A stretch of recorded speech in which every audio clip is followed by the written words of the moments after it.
Karl Marx के social change का जो बाकी पार्ट था मैं आज उसको बताऊंगा। मार्क्स ने कहा कि मानव इतिहास को युगों में बांटा जा सकता है। सामाजिक आर्थिक व्यवस्था एक युग में आम तौर पर समान होती है। युग का आधार कोई काल अवधि नहीं है, बल्कि एक युग का अर्थ है एक समान आर्थिक प्रणाली की प्रधानता।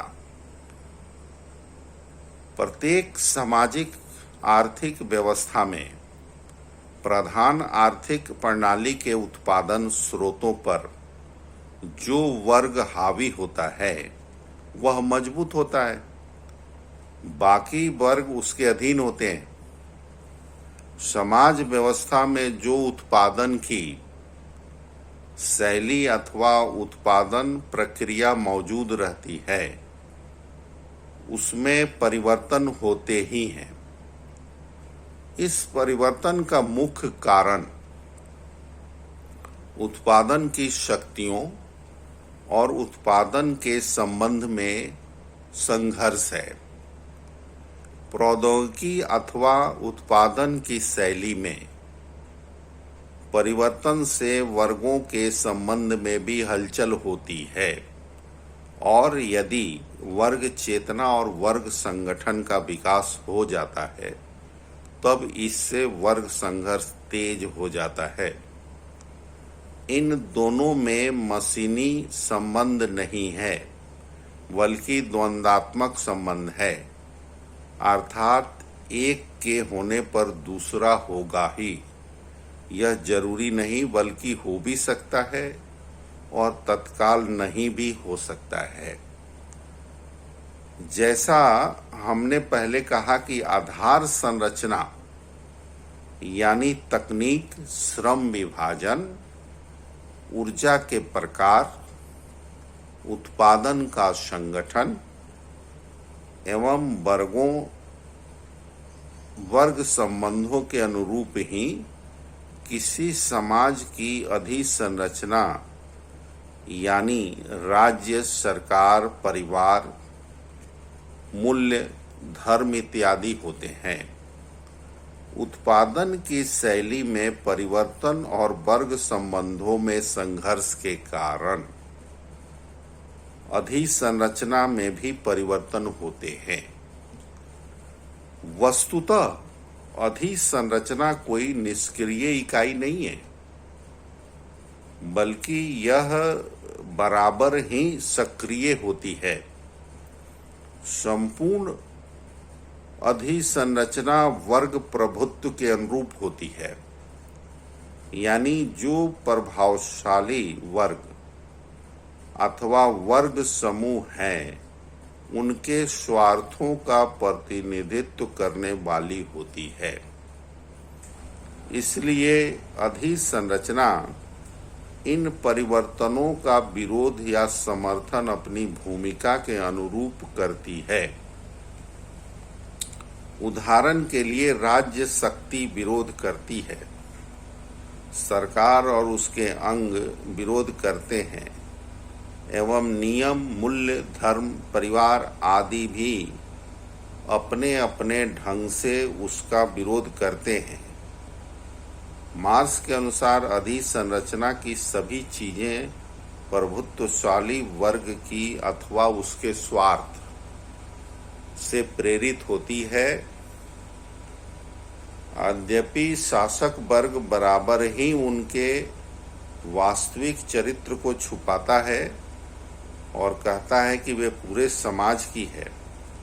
शासक वर्ग राज्य, सरकार, कानून, शिक्षा, मूल्य, नियम आदि की बराबर ही निरपेक्ष साबित करने की जितोड़ कोशिश करता है। वास्तविकता में ये एक वर्ग के अथवा शासक वर्ग के पक्ष में प्रेरित होते हैं और उसकी रक्षा में सक्रिय होते हैं। एक युग की समाज व्यवस्था में तकनीक अथवा उत्पादन की शैली बदलते बदलते गुणात्मक रूप से बदल जाती है, अथवा एक नई प्रौद्योगिकी का जन्म पुरानी समाज व्यवस्था के गर्भ में ही हो जाता है। परंतु इसके आगे के विकास के लिए अधिसंरचना का टूटना जरूरी है, क्योंकि तभी अधिक विकास की संभावना बन पाएगी। उत्पादन की शैली के बदलने से आमतौर पर वर्ग संघर्ष भी तेज होता जाता है। अधिसंरचना वाली यानी राज्य सरकार, धर्म आदि के प्रभाव से ऐसा नहीं भी हो सकता है। यदि वर्ग संघर्ष बढ़ते गए तब अंततः समाज के सभी वर्ग दो विरोधी वर्गों के इर्द गिर्द खेमाबंदी कर लेते हैं और इन दो वर्गों में तीव्र वर्ग संघर्ष होता है, जिसे मार्क्स ने वर्ग युद्ध कहा है। इसलिए उत्पादन की शैली की ठहराव की स्थिति एवं वर्ग संघर्ष, इन दोनों के मिलने से क्रांतिकारी परिस्थिति तैयार होती है, जिससे क्रांति होती है और पूरा समाज बदल जाता है। यह आमूलचूल परिवर्तन मार्क्स के अनुसार अपने पुराने स्रोतों से एकदम कटा नहीं होता है। हीगेल ने द्वंद्वात्मकता के संबंध में जिस थेसिस, एंटीथेसिस और सिंथेसिस की चर्चा विचारों के संदर्भ में की थी, मार्क्स ने वही बात प्रौद्योगिकी एवं वर्गों के संबंध में कही है।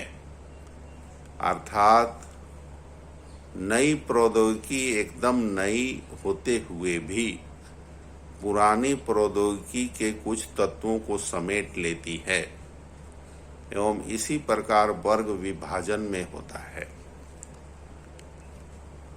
मार्क्स ने वर्ग संघर्ष का आधार उत्पादन के स्रोतों एवं उत्पादन के संबंधों के अन्यायपूर्ण संबंध को कहा है। वर्ग संघर्ष सबसे पहले आर्थिक क्षेत्र में आरंभ होते हैं, क्योंकि वही असमान वर्ग संबंधों की परिणति सबसे पहले अभिव्यक्त होती है। प्रत्येक वर्ग विभाजित समाज में आर्थिक शोषण का स्वरूप सबसे अधिक स्पष्ट होता है। उसने वर्ग संघर्ष के 3 प्रकार बताए: आर्थिक वर्ग संघर्ष, वैचारिक वर्ग संघर्ष एवं राजनैतिक वर्ग संघर्ष। आर्थिक वर्ग संघर्ष में संघर्ष आर्थिक सुविधाओं के लिए, काम की बेहतर अवस्था के लिए एवं आर्थिक लाभ के लिए होता है।